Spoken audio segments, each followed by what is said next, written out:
समस्या ही समाधान की जननी होती है। देखा जाए तो अगले 8 सालों तक देवगुरु बृहस्पति अतिचारी अवस्था में रहने वाले हैं। अब इस दरमियान ये आपके अपने वृषभ राशि को छोड़ करके ठीक आपके द्वितीय भाव धन के भाव पर देवगुरु बृहस्पति का गोचर हो जाएगा। एक तरफ तो ये आपके लाभेश हैं, लाभ घर के मालिक हैं, तो दूसरे तरफ ये धन भाव पर प्रतिष्ठित हो जाएंगे।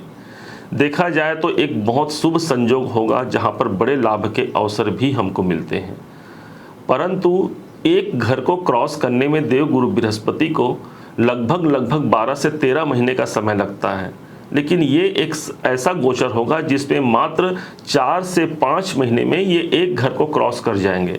अर्थात जो कार्य होगा वो बड़े जल्दी कार्य संपन्न होगा। इस जल्दबाजी में कुछ गलतियां भी हमसे होंगी और कुछ अनावश्यक सी सामग्रियां या अनावश्यक कुछ कार्य भी हमारे सामने आएंगे। कहां और कब कौन सी तारीखों में हमको सबसे ज़्यादा लाभ मिलेगा, इन 8 सालों में विशेष हम 2 सालों को आज समझने जा रहे हैं, सन 2025 और 2026 को। कैसा होगा ये समय आपके अपने वृषभ राशि के लिए, इस बात की जानकारी को हम आप तक पहुंचाने जा रहे हैं। द्वापर का वो युग था जब भगवान कृष्ण इस धराधाम पर अवतरण हुए थे और उसी समय पर महाभारत जैसा एक विशाल महायुद्ध हुआ। उस समय पर भी देवगुरु बृहस्पति इसी प्रकार अतिचारी अवस्था पर विद्यमान थे। कोरोना जैसी महामारी का जब आगमन हुआ सन 2019 के दिसंबर महीने में, तब भी देवगुरु बृहस्पति ठीक उसी समय अतिचारी अवस्था पर थे। देखा जाए तो देश दुनिया के लिए कोई बहुत अच्छी खबर नहीं है, परंतु हाँ, कहा जाता है कि गुरु को ईश्वर का दूसरा नाम कहा जाता है। देवगुरु बृहस्पति को ईश्वर के पर्याय होते हैं। अर्थात जब ये जल्दीबाजी में रहेंगे तो कुछ असमानताएं देखने को मिलेंगी विश्व में, लेकिन प्रत्येक राशियों के लिए कुछ विशेष उपलब्धियों को लेकर के भी ये हमारे जीवन पर प्रभावी होने जा रहे हैं। क्या होगा समझिएगा। एक तो आपकी अपनी राशि पृथ्वी तत्व की राशि है, जहां पर अभी तक पिछले 1 सालों से देवगुरु बृहस्पति विद्यमान थे। बृहस्पति देव आकाश तत्व के ग्रह हैं।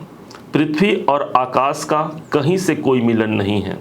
तो दूसरे तरफ अभी तक जो पिछले 1 साल से देवगुरु बृहस्पति अपने शत्रु की राशि पर विद्यमान थे, ये भी इनके लिए कोई विशेष अनुकूल स्थिति नहीं। परंतु 15 मई का डेट आता है, देवगुरु बृहस्पति हमारे धन भाव पर प्रविष्ट हो जाते हैं। धन भाव पर जाना आर्थिक मामलों के लिए बहुत अनुकूल माना जाएगा। कोई धन से जुड़े हुए कार्य हमारे संपन्न होने जा रहे हैं। परंतु एक बात ध्यान रखिएगा, यही वो समय होगा जिस समय पर हम जल्दबाजी में कोई मिस्टेक, कोई गलती कर सकते हैं, और विशेष तौर पर 18 अक्टूबर तक, क्योंकि इसी टाइम तक गुरुदेव धन भाव पर स्थित रहेंगे।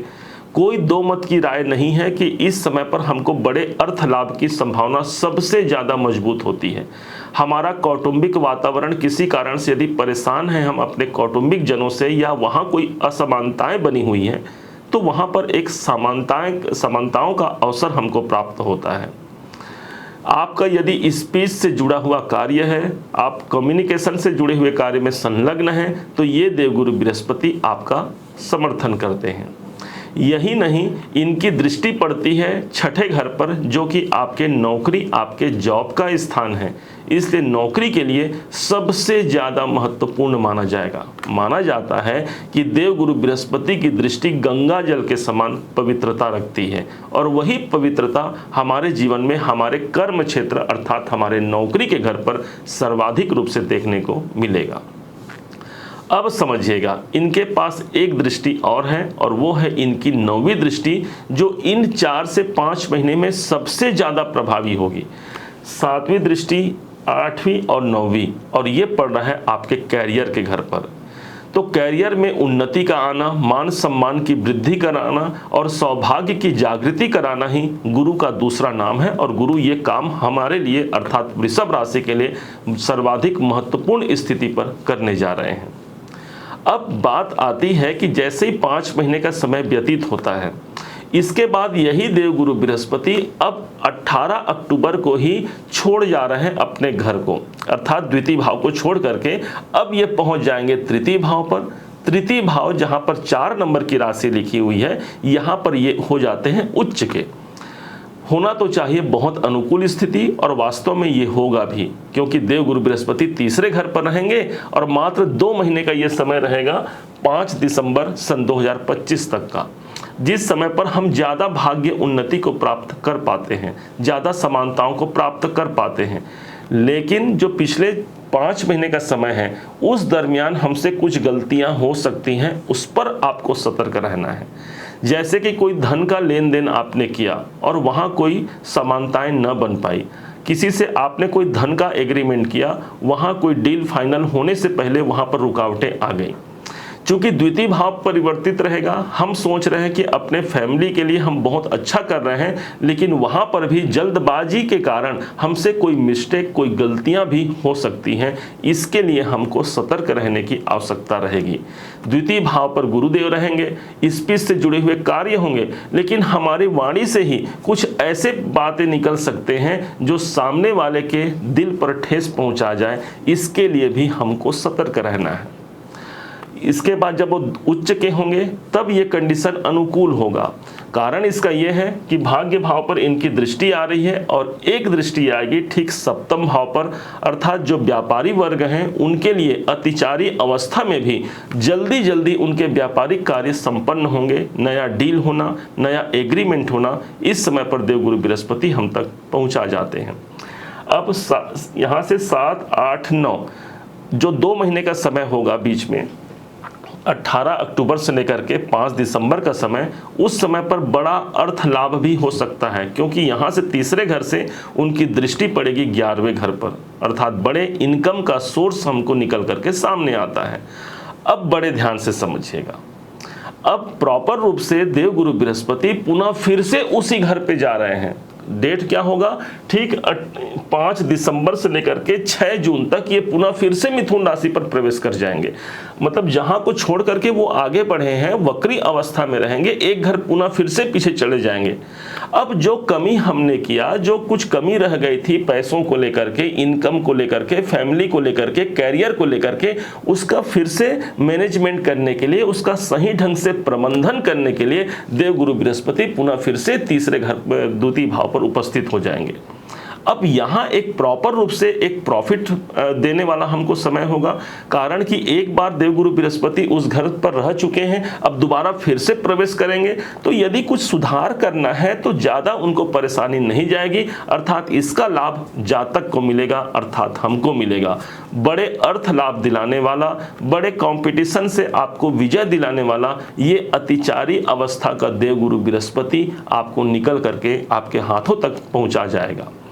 जैसे ही एक समय आता है 2 जून 2026 से लेकर के 31 अक्टूबर 2026, इस समय पर ये पुनः द्वितीय भाव को छोड़ करके तीसरे भाव पर आ जाएंगे और पुनः फिर से उच्च के हो जाएंगे। अब इस उच्चस्व अवस्था पर आकर के ये पुनः फिर से आपके भाग्योन्नति में निखार का लाना, कैरियर में कुछ नए अवसरों का लाना, और साथ ही साथ विषम परिस्थितियों से बाहर निकालते हुए बड़े इन्वेस्टमेंट तक भी आपको यही देवगुरु बृहस्पति का अतिचारी अवस्था पर आना दिखाई पड़ेगा। ईश्वर का पर्याय माना जाता है देवगुरु बृहस्पति को। ये एक जीव कारक ग्रह हैं और इसीलिए इन्हें गुरु कहा गया है, देवताओं के गुरु हैं, और जो सारे जगत के गुरु हैं वो है भगवान शिव। और इसीलिए जब जब इस मानवता पर या हमसे इस मानव जीवन में कोई विषमताएं आती, कोई गलतियां होती हैं, पाप और अत्याचार बढ़ता है, तब भगवान ही इस पृथ्वी पर जन्म लेते हैं। कई बार हमने भगवान श्री राम, भगवान श्री कृष्ण के माध्यम से जाना है, और इसी ईश्वर का पर्याय है देवगुरु बृहस्पति। और जब 8 साल तक यही जब अतिचारी अवस्था पर रहेंगे तो शायद कुछ दैहिक, दैविक, भौतिक 3 प्रकार के जो ताप होते हैं, इनमें जो दैविक ताप है ये पूरे विश्व को झेलने को तो मिलेंगे, परंतु अभी हमारे लिए ये एक धनदायक स्थिति है। साथ ही साथ हमको अपने मिस्टेक से बचना है, इस बात को समझिएगा। पूरे विश्व में क्या प्रभाव होगा इसके लिए एक अलग से वीडियो लेकर के आएंगे। अभी ये वीडियो 2025 और 2026 को लेकर के आपके लिए, आपके समक्ष प्रस्तुत था। कैसे इस देवगुरु बृहस्पति को हम ज़्यादा अनुकूल बना सकते हैं, अपने लाभ को प्राप्त कर सकते हैं, इस बात को बड़े ध्यान से समझिएगा। यदि आपने गुरु दीक्षा ले रखा है तो गुरु मंत्रों का जाप कीजिए, अन्यथा आपने गुरु दीक्षा नहीं लिया है तो सारे जगत के गुरु भगवान शिव हैं। अपने इष्ट का सुमिरन कीजिए, इष्ट के मंत्रों का सुमिरन कीजिए, भगवान शिव की सानिध्यता को प्राप्त कीजिए। इससे देवगुरु बृहस्पति के इस अतिचारी अवस्था पर भी हमको दोष नहीं पड़ेगा। जिस प्रकार एक ढाल हमारा सुरक्षा कवच बन के हमारी रक्षा करता है, ठीक उसी प्रकार मंत्र जाप मम दृढ़ विश्वासा पंचम भगति सो वेद प्रकाशा। मंत्र का जाप करना, देवगुरु बृहस्पति के ओम ब्रीम बृहस्पतये नमः का जाप भी आप कर सकते हैं, अपने जीवन को उन्नति के मार्ग पर प्रशस्त करा सकते हैं। उम्मीद है आप सबने इसे समझा, आप सबने इसे जाना। यदि आपने इसे समझा है, जाना है और मेरे समझाने का प्रयास यदि आपको सार्थक लगा हो, मेरे समझाने का तरीका यदि आपको सार्थक लगा हो, तो हर बार की भांति इस बार भी अपना प्यार भरा लाइक और कमेंट करना कभी मत भूलिएगा। और हाँ, यदि अभी तक आपने चैनल को सब्सक्राइब नहीं किया है, सब्सक्राइब जरूर कीजिएगा।